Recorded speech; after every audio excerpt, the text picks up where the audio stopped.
forgot to whistle winds of change during our interview.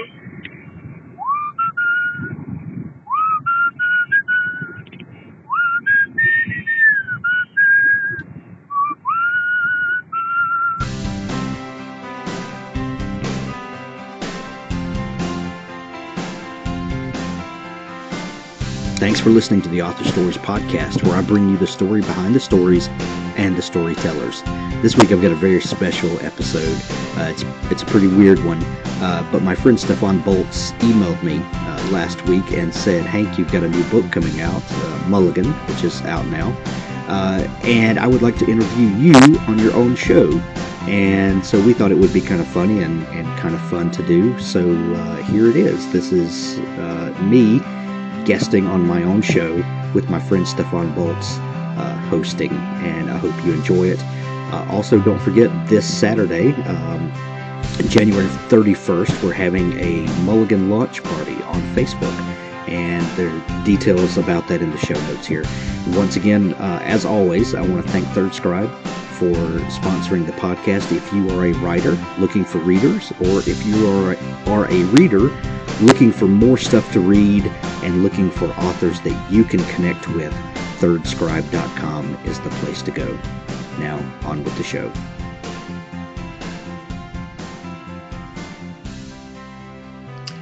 Hi everybody, my name is not Hank Garner. I'm not the host of the Author Stories podcast. My name is Stefan Bolz, and I have kidnapped the host. He's in a dark room somewhere behind me, and I'm taking over his radio station for now. And I'm interviewing a very special guest today. Look forward to that. I was thinking about getting a couple of images into your head, and let's start with, if you take Iron Man, combine it with William Faulkner, add a little Gandalf to it, a slice of Yoda you might add, and sprinkle a little bit of southern dust on top of it. And you will get the one and only Hank Garner. And it is my pleasure to, in a crazy role reversal craziness, I'm already missing words, to have you as a guest on your own show tonight, Hank. Welcome. Thank you, Stefan. Thank you very much for the invitation, and I had to mute my microphone to keep from laughing my head off at that introduction. I was thinking about the introduction a lot because I wanted to do you justice, and I wanted to keep the format similar to how you do your interviews. So I wanted to ask you the very same question you always ask your guests on your show. So my first question, actually, you know what? Let's not do that. My first question to you, Hank, is Gandalf or Yoda? Gandalf, all day long. Okay, so listen, I just wanted to make sure we're still friends and we can go on with the show. Right. Okay. Not that I am anti-Yoda. Yes, or you're not. I'm not. No, It's no way. just, when you make me draw a line there, it's, I have to go Gandalf all day long. Yes, and I know that's why we're good friends. That's right. So, how did you have, or what was your first spark that came to you that said, I want to be a writer? Wow. Let's see. You're right. I always ask other people this question, and I don't spend a lot of time thinking about it myself. But probably like a lot of other people that I interview on my show, it started when I was a kid. I grew up in a very, very rural part of the Deep South in Mississippi, Right. and the house I grew up in was on a farm that my dad grew up on, and his dad before him grew up on, and and we didn't have a lot of neighbors. Our nearest neighbor was about a half a mile away, Right. and there were not a lot of kids my age around. And so I have one sister, and we grew up together. We're just over a year apart in age, Oh, so okay. we were very close growing up, and we spent a lot of time by ourselves with the animals, Right. that you Right. have on, and reading books, and um, and I spent a lot of time in the woods and the forest around my house with my beagle that I grew up with, and we would just spend half a day in the woods, and I would pretend that I was, Frodo on a quest or something, Right. and Right. Right. just make up stories. And Right. the other side of that is I have dyslexia, so I had a really really hard time in school. I would take these tests where the teachers would say, he's really bright and he can do all this, but he just won't apply himself, because when it would come time to do the written portion of work, I struggled Right. very very much, and so Interesting. um, I was a very lackluster student, Hmm. and because most of the time I just spent in my own kind of daydream world, and because I just wasn't connecting at school, and so I would just make up stories of my own and just kind of live in my own little world a lot of times. So Did so you write them? Did you write them down back then, or were they just in your head? sometimes I would, but I would keep a spiral bound notebook, and it wasn't that I necessarily wrote down stories as I would Right. write down ideas. That was I kind of had this notebook where I would like write what if questions a lot. Like what? What Give me an if? example. Well, Give me an say I would write down things like, what if Superman were stranded in my part of the country with no superpowers? What would he do? right. Or I would, what if I was walking in the woods behind my house and I found a golden key? What Right. would it Right. Right. what would it belong to, and Right. who would be looking for it, and things like that. So I had the spiral bound notebook where I wrote these just weird ideas, and I would just kind of just run these scenarios in my head. And later, when I went to college, well, when I was in high school, I had an English teacher who would give me books, and as I got older, I learned to work around my dyslexia. Not very well, but I kind of taught myself some tricks to, Yeah. and I need to write a blog post about that one day, because I agree with you. I think there are yeah, a lot of people struggling with that, and it's always good to give them. yeah, Well, and I think the first time I read The Hobbit really helped to get through some of that, because I forced myself to sit and weigh each word as I read it, right. um, and that unlocked something in my head. But anyway, I'm kind of getting off track. But I had this English teacher when I was in high school, and she would challenge me to think on my feet and to make up things as I went. And she was a big influence on me, and challenged me to write some short stories. And I found that I had an aptitude for it, and a love for it. But I didn't really consider that as something very serious. It was just kind of a hobby. And when I went to college, I actually got some professional help in dealing with dyslexia, and learning some ways to deal with it. And um, and so I had this dream of becoming a writer, but never really thought of it as a career path or anything like that. But always was started writing down stories and things like that, and essays and different things. So eventually got married, and my wife and I have five beautiful kids, and you kind of go through all the things that you do in starting a family, and Right. Right. providing for the family, and all this kind of stuff. And all along the way, I was I would do things to kind of exercise those writing muscles. I wrote a column for our local newspaper for a while. Oh, cool. I would blog from time to time, just about different subjects and just things to kind of get those essay writing muscles working. Right. And I was always kind of working on these weird stories in my head. And then a couple of years ago, my wife and I were talking. We had some things happen in our extended family, and my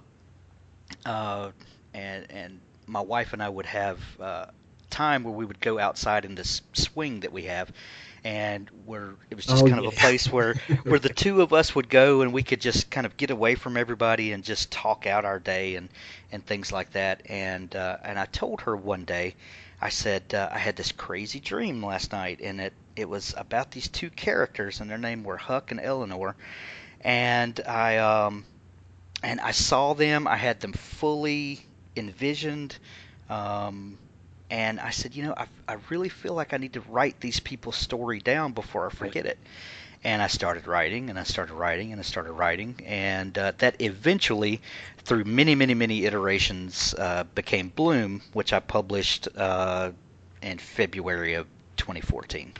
Now, when did you start? When was the first time you started the first page of Bloom, or the first couple of notes that you took? When was that? That would have been, I believe it was mid-August of 2013. Okay. And I remember, I had this dream, and I was telling my wife Dawn about it the next day, and I couldn't get the thought out of my head. So early the next morning, I got up early, and I was sitting at my desk where my computer was, and I wrote out the scene. And you've read Bloom, and if anyone else has read it, there's a scene where the main character Huck is sitting at a desk, and he's contemplating suicide, and he's holding a gun, and he's looking at it, and he's wondering what it would be like if he stuck the gun in his mouth and he pulled the trigger. Right. And that was the first scene that I wrote for the book. God. And that was a very intense scene. It was a very intense scene, but that's that is the genesis for the book. That was the first scene, and I was looking in my email the other day because I wrote out that scene and I emailed it to Dawn, and I was like, "What do you think of this?" And she was like, "Oh my God, you've got to finish the story. I need to know what happens to him." And so every day, or nearly every day, I would work on it, and I would work on it, and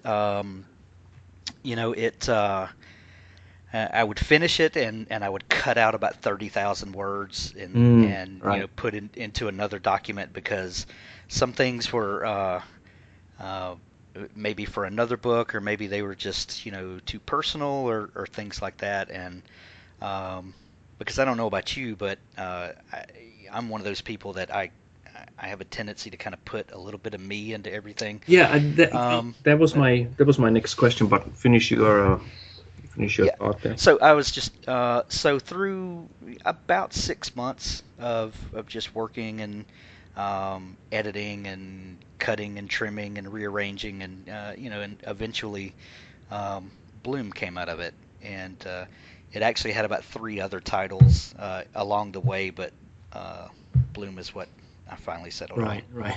What can you share what the other titles? One working title was A Wedding in July. That's cool too. Yeah, because your first line of Bloom is "There's nothing in the world like a wedding in July." Right. So exactly, cool. And actually, that the story that frames it, the wedding story, was the last thing that was added to the book.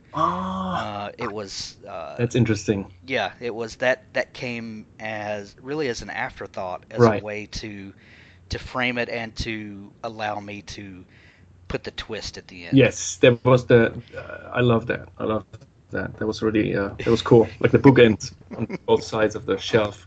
It's great. Yeah, now, so that's where Bloom came from. Question on that. Bloom felt very personal. It was. I mean, I was always an Amy too we were always both thinking, is this an biographical, biography? Is it, how much of it is a story? How much is, I read Bloom, I felt it was autobiographical. I was asking the question, to Amy.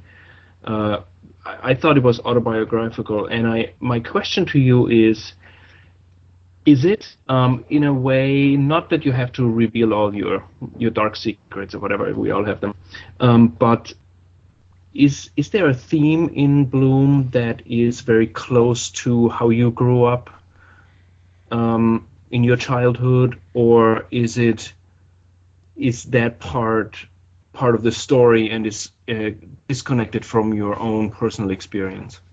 Um, well, I think it's very hard to separate. Uh, Right. you know, it.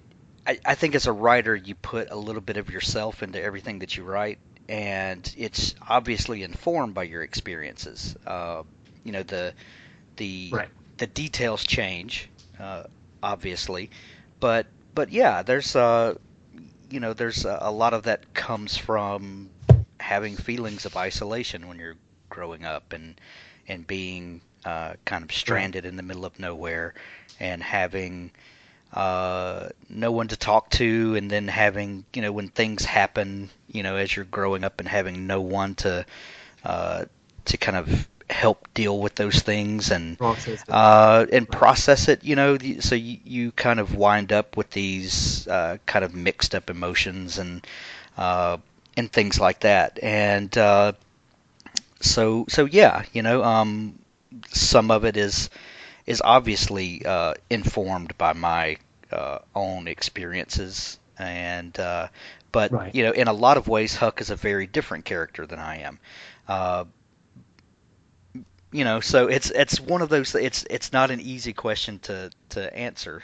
Right. It would Sorry, Hank. no, it's Sorry. fine. It's like it would be like me asking you if any of Aries is you. And Oh yeah, I know. there's obviously pieces of you in there, but yes, Bloom is definitely informed by my experiences, and I felt like even though Huck was a character that kind of grew in my mind, I could empathize with him because we had similar Right. experiences. Like Huck is his very Right. own person, but I have a special empathy for him, if that makes Right. sense. That Yeah. Yeah, he is not me, but I relate with him very closely, if that Right. makes Right. sense. Do you? It makes very much sense. Yeah, I can totally relate to that. Um, when you wrote the story, did you have an outline, or was it more a stream of consciousness that you kind of, the ideas came to you and you moved from one to the next, or did you plan it out and then follow that from the start? Um, I did not have an outline, although I did have some points that I wanted to hit along the way. And I had this. I like to kind of refer to it as a living outline. That I had this story arc in my head, and when Dawn and I would go back to the swing, and I would tell her, okay, so I think this scene needs this, and she would say yes or no, or a lot of times I'll bounce an idea off of her, and she'll say, but what if you did this? And I would go, oh gosh, that's amazing, and then go and Right. so I did not have a written outline, but I did have an arc in my mind of, this story is going to go from here to Hmm. here, and he's going to meet some people along the way, and then I allowed the characters the freedom to do what they needed to do. Like I put them in a Right. situation and then let them talk it out and see what would happen. Um, so yeah, but I kind of feel like Bloom is one of those books that I had the story in my head for a long, long time, even though I just kind of got Hmm. a Right. catalyst for it one day, but I felt like it was a very old story in my head. So there was a lot of it pre-written, if you want to look at it that way. as opposed to some of the other things that I've written that are very fresh and very new, and I tend to be more meticulous with my planning with those, but Bloom was completely different. Now you mentioned Dawn that you ran ideas by her, or she gave you ideas. Does your family help you with writing? Are your kids involved in the process a little bit, or is it this more like your thing that and maybe Dawn just kind of you run it by Dawn, but otherwise it's your own journey? When I finished Bloom, I read it out loud to my kids, and got their input on a couple of things. That's brave, by the way. Yeah, it was a lot of fun. My oldest son, Ian, who is 19, who is an English major in college, he's my go-to. And he's a writer too, right? And he is a writer. Yes. He's a fantastic writer, an award-winning writer. Won the Scholastic Gold Key Award for the state of Mississippi last year. Cool. He's one of these kids that's phenomenally talented, and he just wakes up and just makes art, and he's complete opposite of me. I have to work for everything, and he just wakes up and just does it. I know. And I love that, but some days I just want to throttle him. But he's my go-to for crazy plot twists, or for burying Easter eggs, because he really geeks out on that sort of thing, and so I utilize him a lot for those types of things, and and then I have 3 girls also, so I'll get their input from time to time, but for the most part, I share what I've done at the end of it with them, and then kind of get critiques from them and that sort of thing. But usually during the creative process, I will use Dawn mostly as my sounding board for things, and we have we've been married going on 21 years, and we have a very unique relationship where we finish each other's sentences and things, and so she a lot of times will know like what I'm you and thinking. Google. What's that? Like with Google. That's right. You start Googling something and they... Yeah. One thing I've noticed is that, and you can probably attest to this, when you are working on something, on a story, if you get too many people's input, it starts taking on a whole different life. And so I tend to try to keep things pretty close, when I'm working on it. Because if you share a story idea, people will go, "Oh, that's great. What if you did this?" And then before you know it, the story that's living in your head goes to a whole other place, and then it's no longer your story. Right. So I'm really careful about kind of cherishing those nuggets of genius that I get from time to time. I try to protect those. Yeah. I usually tell only Amy, and I'm pretty certain that she always says that's a great idea. So it's kind of like it's this little game, what do you think about that? Oh, that's awesome. Okay, cool. I just wanted to get the feedback, the positive feedback to continue. Right. Just to make sure it's not totally crazy far out, and she says, no, that's good. It's good. Continue on. So, well, listen, I want to ask you.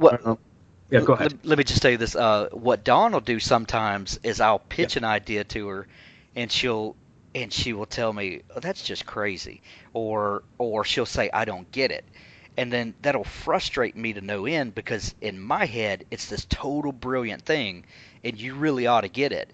And what she does is she kind of pokes on me a little bit to make me really think it through and make sure that it's the best that it can be, because what I think is a brilliant idea sometimes is the kernel of a brilliant idea, but it's not what it could be. And so sometimes you need someone who will encourage you to dig a little deeper. you come up with the idea of podcasts and I just wanted to see what started it. Well, I used to work in radio uh, about well, gosh, going on 20 years ago, and I worked in radio production and television production, and I have also been working in IT and web development and graphic design and things for nearly 20 years. And so I had this I just had this idea one day, and I used to do another podcast a long time ago, tech related podcast, and I've done another one, and I had this idea that one of the one of the best ways to get to know other writers and to learn as much as you can from other people is to sit down and have a conversation with them. And so I had the idea that I would start a podcast and I would just reach out to other writers. And I love podcasts. I love to listen to podcasts in my commute, and I have a job, a day job, where I get to sit and listen to stuff a lot. And I would always look for podcasts, and there are a lot of shows out there that deal with the business of writing, and especially Right. when you look at indie publishing, there's a lot of how to promote yourself and how to do this and how to do that, and those are wonderfully informational, and I've learned a lot. But time and time again, what I would find myself searching for was how people um, handled the creative process and where how they developed story ideas and how they communicated an emotion or a feeling or different things like that. So that's the show I really wanted to listen to, but I could never find was someone who talked to people and kind of dug down and got to how they became writers, Right. and then and how they maintained their creativity in the midst of a busy life, and all that kind of stuff. Yeah. All the questions I always wanted to ask people, I said, well, I'll just ask people. So I started this podcast, and I reached out to a couple of people, and then through that couple of people, I got to meet some other people, and I met you, and I've met Chris Borteau, and I've met Michael Bunker and Nick Cole, and the list goes on and on and on, and made some wonderful friendships and made some great connections in the writing community, and have grown as a writer because of it, and it's been a wonderful experience. Yeah, I really enjoy listening to. I think I listen to most of them, and very enjoyable podcasts, very warm, and it's intimate enough to get a little bit more information out of a writer than you usually would get. It's really great. It's great job. Well, thank you. Thank you. That's the vibe I always Mm-hmm. strive for Yeah. is you can learn business stuff from Googling Ye- any day, but to get down to the heart of a person and their motivations is what I really strive Right. for. Now that brings me to the book that is out now, that is just got published, or you just published that last week, Mulligan. And I wanted Yes. to ask you where that idea came from. Was it there while you wrote Bloom? Was it there before? Did it come after? Just It it it came after Bloom, and it was another dream that I have. All of my great ideas come in dreams for whatever reason, and dreams are a recurring theme in all of my writing for whatever reason. I right. don't. I've never really dug into what that's about, but uh, to me, dreams are really important for whatever Right. reason, and I can't really expound on that because I don't know, but I've always been that way. I've been the kind of person that if I have a problem that I'm looking for a solution for, I'll have it on my mind when I go to sleep, and when I wake up, I'll have a Right. solution Yeah. to the problem. That has happened over Hmm. and over and over again. Uh, and the same way, I woke up one morning, and I had the genesis of this story in my head. I imagined, what if a person who was not a nice person. Hmm. He's not a good guy. But what if something happens to him and he finds himself with amnesia, so that he doesn't know that he's not a good person, uh, and maybe he's thrown into some weird Right. circumstances, and what does he do to uh, earn his way out and to get a second chance? Right. And so that was the idea that I had, and I imagined this guy Connor Mulligan, and Mulligan is obviously a play on words with the golf term mulligan means you get a second chance. Oh, see, I'm not a golfer. That is And very cool. well, I'm not either, but That's cool. that's just kind Got it. of one of those things. And when I had the idea, that was his name. That was the name that came attached to the character Right. in the dream. So I can't really claim any great credit for that. It's just that's the way it came, and so that I started working on that idea, and then I had the idea that the book should be in three different acts. So without giving much Yes. away, Connor winds up in three different time periods, with three different problems that he has to solve, Right. and the problems are not necessarily that he has to find a golden key to unlock a door, but it's him working through some shortfalls in himself, through helping some other people work Mhm. through Right. things that they have to go through. So, and then and of course, there's a big twist at the end, because that's what Of course. So, but yeah, that's the premise of Mulligan, and it was a lot of fun to write. It dips into um, some pretty deep Hmm. issues, I guess, but a lot more. It was a lot more fun to write than Bloom was. I'll put it that way. It's Interesting. Bloom is very personal and very immediate, Right. and is has a completely different style. It kind of Bloom kind of reads like it's a guy writing in his journal, because that's what a lot of the book is, Right. and so it's very raw and emotional, and in a lot of places, and Mulligan is more it's more fun, Right. is how Right. I put it. It's just not it's not a good explanation, but the tone is different in the two of them. I'll put it that way. That's funny.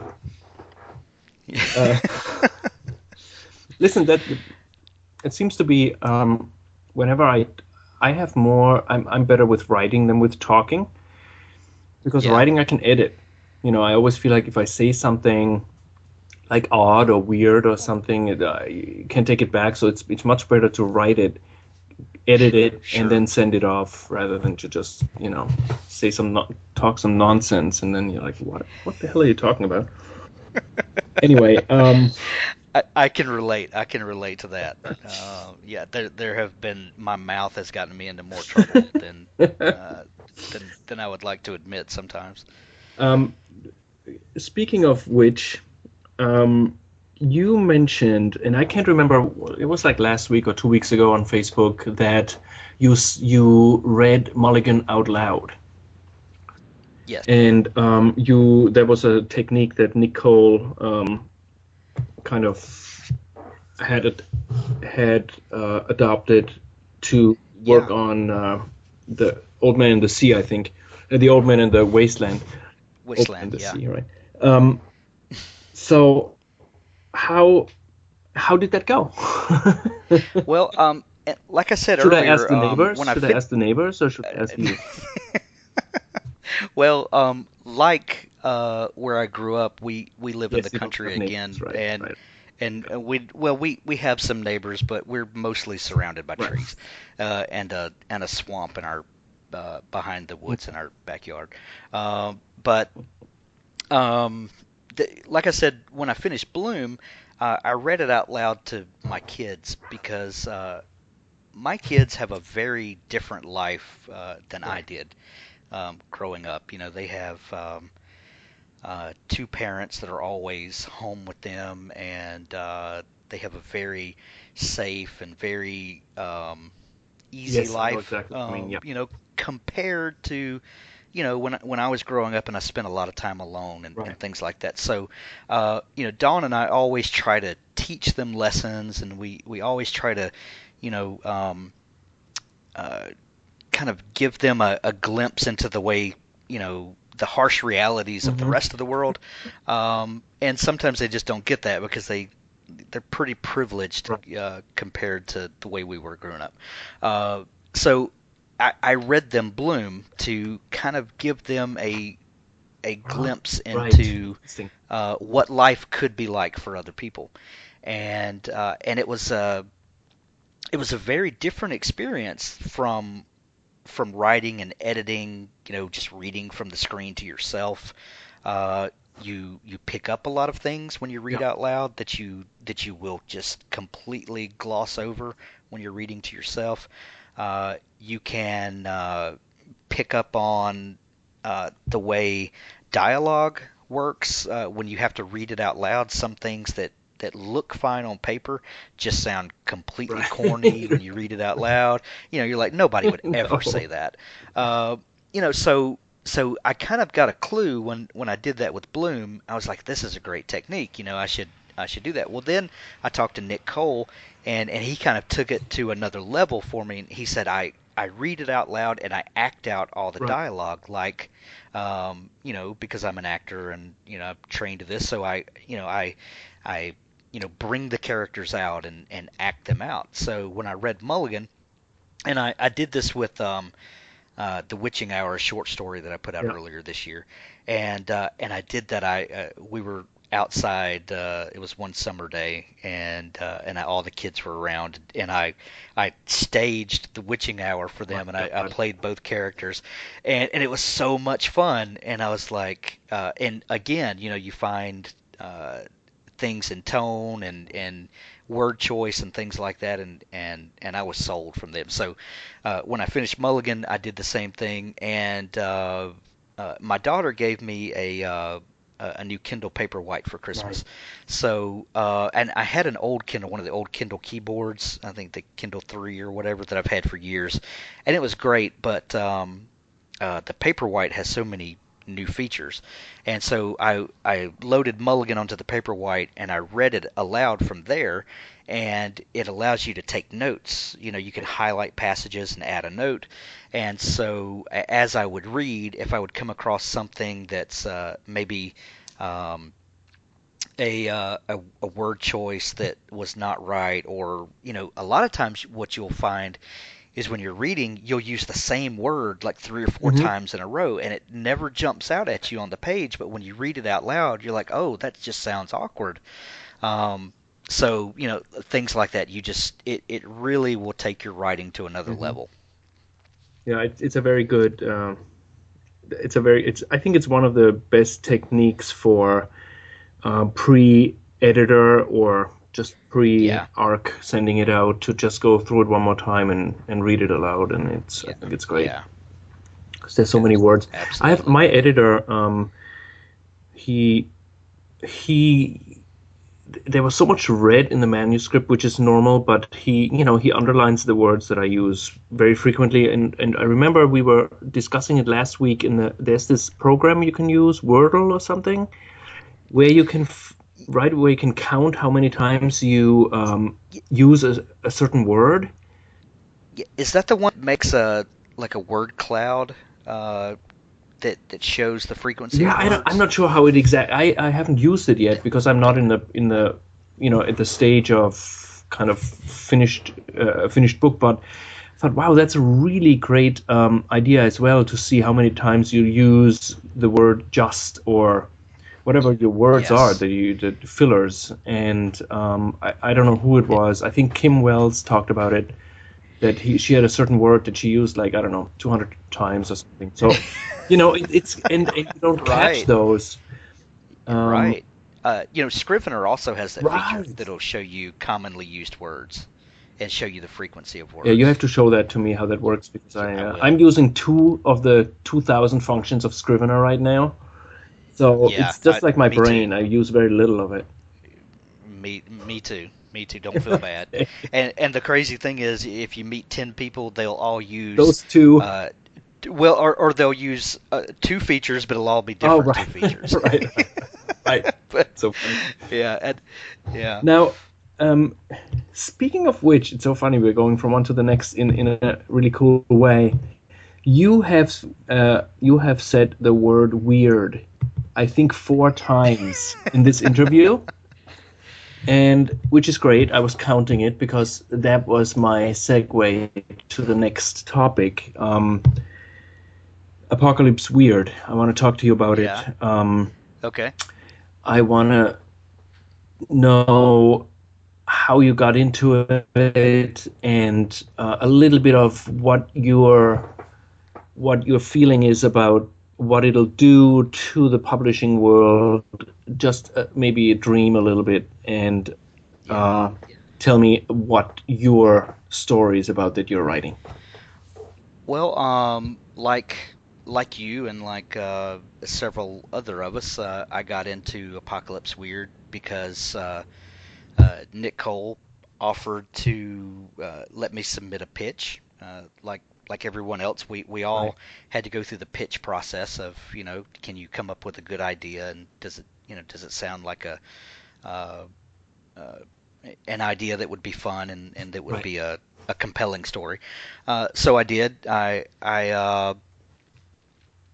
actually sat down with Dawn and Ian, my oldest son and my wife, and I said, okay, I've got to come up with a pitch, and I've got kind of several ideas swimming around, but here's one that I think, because the each story is regional.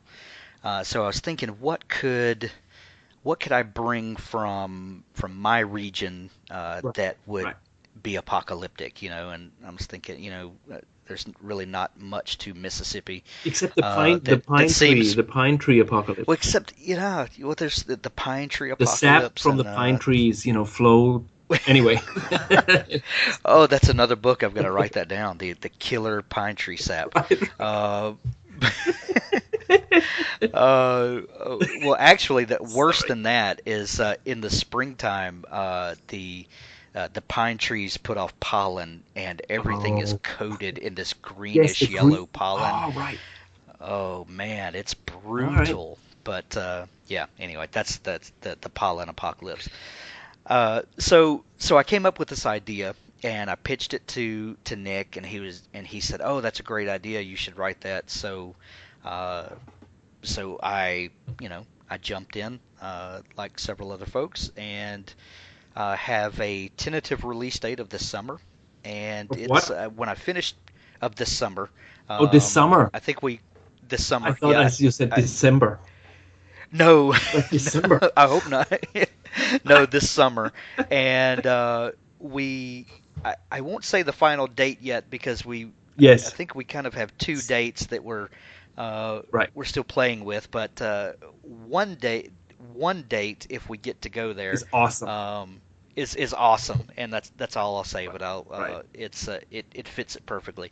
Right. But anyway, so I came up with this idea of, I started thinking about what things are inherent to where I live, and I created this fictional town in Mississippi called Weston, Mississippi, and it's on the west side of the state, close to it's in the southern part of the Delta, uh, but a lot of the characteristics of Weston come from the town that I grew up in, or I grew up outside of, but we relate ourselves to that town.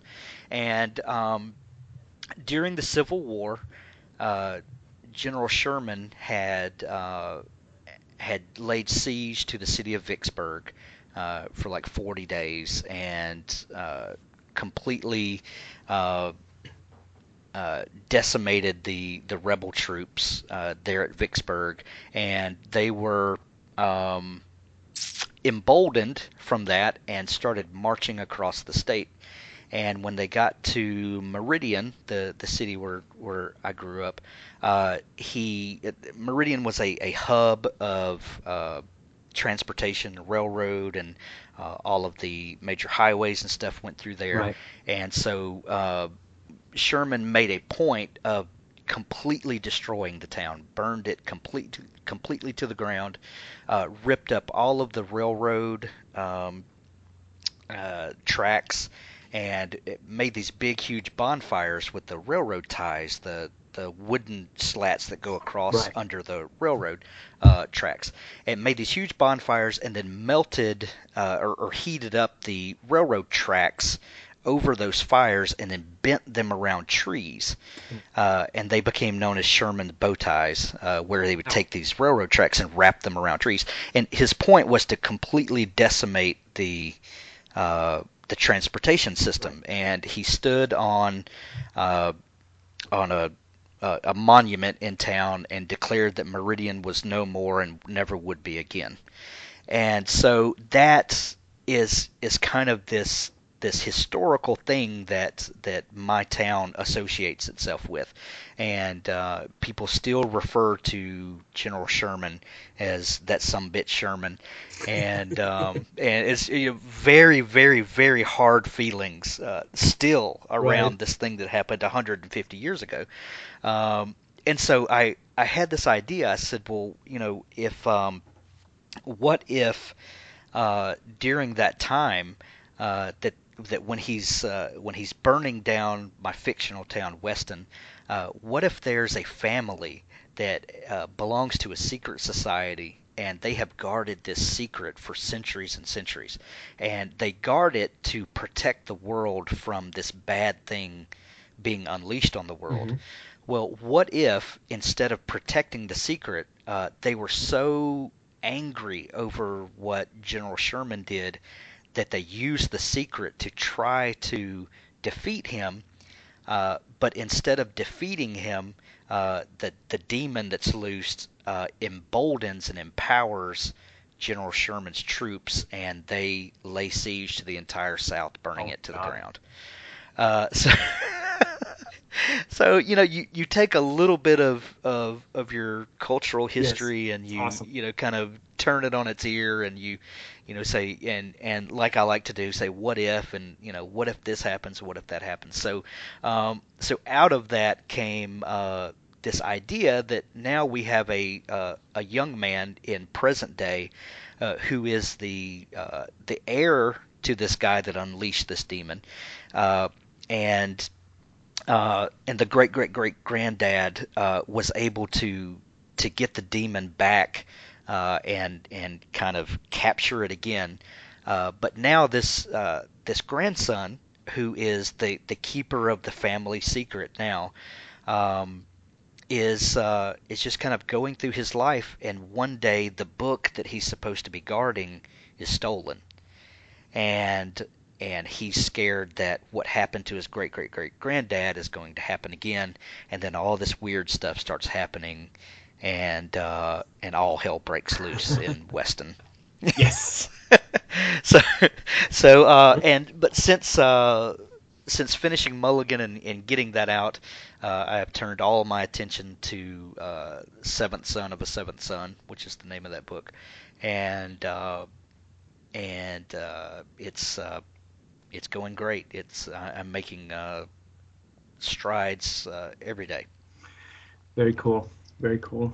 Do you see? What do you see? I think we have about 3 minutes or something. I don't know, plus Okay. minus.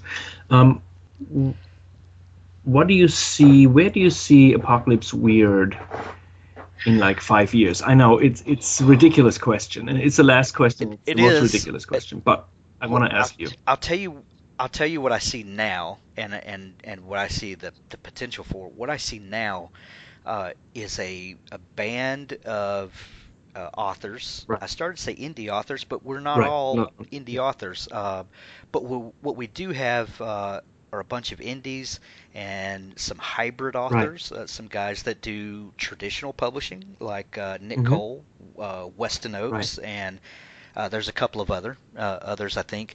Um, and just guys from the publishing world all around that are pooling their talents together to build this big universe. Right. And it's just the coolest thing, to have um, to have all these talented people that want to throw in together and build something together is just Right. amazing to Right. me, and it's so encouraging. And I have seen relationships Right. formed and this camaraderie already, even though we haven't had the big launch yet, which is like the third week in Right. February. Um, but even before that, there's just this sense of, man, we're building something together, Right. and it's going to be awesome, and it's going to change the landscape. Um, and where's it going to be in 5 years? I can envision a bookshelf in my house with 100 Right. different apocalypse weird titles, the way some people collect Star Trek novels or Star Wars novels or Marvel or DC graphic novels. I really see it um, kind of solidifying this idea that the same way some other media is able to do it, that the writing community, the author community has come together to build something that's greater than any one of Right. us, Right. but is better because of Right. each one of us. That was so well So said. I I just have to agree with you. I was trying to find the words for it, but you captured it perfectly. that's I feel the same way. I, I just think it's so cool um, that so many people are coming together to tell this big, huge Right. story, and we each get a piece of it, and it's just going to be crazy. I cannot wait to see No. how the next Right. phases go.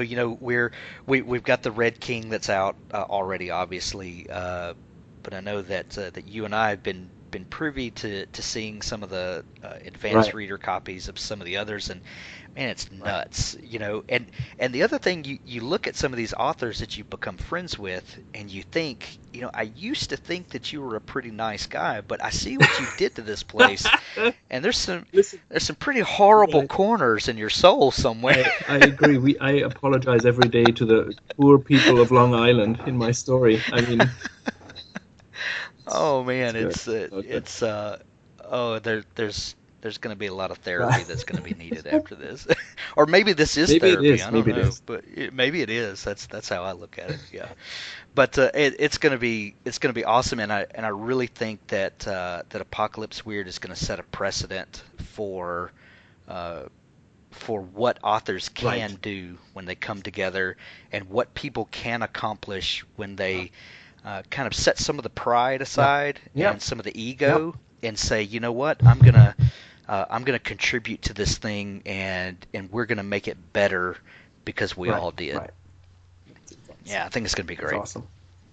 I'm excited Me about it. too. Me If you too. can't tell. Yep. No, I can tell it was a little blah. Yeah. Yeah. Um, any final words before we wrap up? Where can people find you other than your own show? I mean, Well, if um, you're listening to this, right. my website is hankgarner.com, and uh, that's where the podcast is hosted, and that's where I try to put links to Right. everything. As far as my personal blogging and my book sales, I've tried to move all of that over to my Third Scribe site, which is hankgarner.thirdscribe.com. Okay. But if you go to hankgarner.com, there's links there Okay. to everything.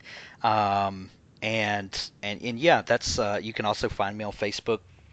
If you go to my website, there's a link there where you can connect with me, send me a friend request. I'm happy to connect and to talk with people on Facebook, and to talk stories with them, and whatever else. Great, great. Hank, it has been an absolute pleasure to have you on your own show. How weird that sounds. And listen, thanks for letting me be you for an hour. It was great. It was really cool to be in your shoes, to kind of it's a really very interesting and very different experience to sit on the other side of this, to kind of come up with the questions, and it was great. So I thank you. Thank you for doing it. When you emailed me last week and offered, I was humbled, and I was excited, and it's kind of crazy being on the other side of the microphone. Yeah. It's like being naked on the side of the street, Right. you know. But thank you so much. I really enjoyed it. Yeah, anytime.